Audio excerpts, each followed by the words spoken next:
Hi, I'm Terrence Kommal. I'm in the esteemed presence and have the great pleasure of spending some time with Professor Dr Khanna of the Harvard Business School at Harvard University. Professor, thank you for making the time. Thank you, Terrence. Professor, as a last one to get your esteemed thoughts, is I'm finding more and more irrelevant of where you go from Singularity to some of the Ivy League institutions, speakers who are known as futurists. In my mind, I call them theorists, but they speak of where we're going to be, what we need to prepare for.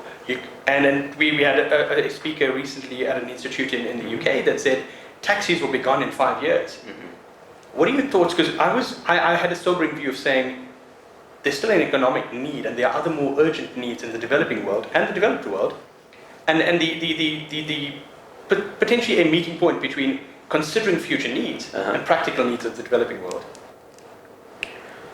I have nothing against futurists. I'm not smart enough to be a futurist.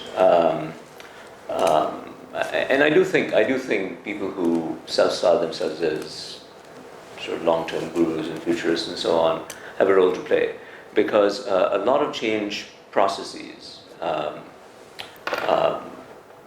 require you to exercise imagination.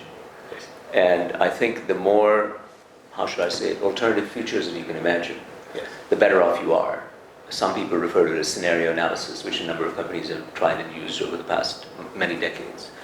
Shell was the company that was one of the pioneering companies that began to do that. But in any case, for any issue, you can have a very constructive discussion where you engage said futurists and say, tell us your best view of the future.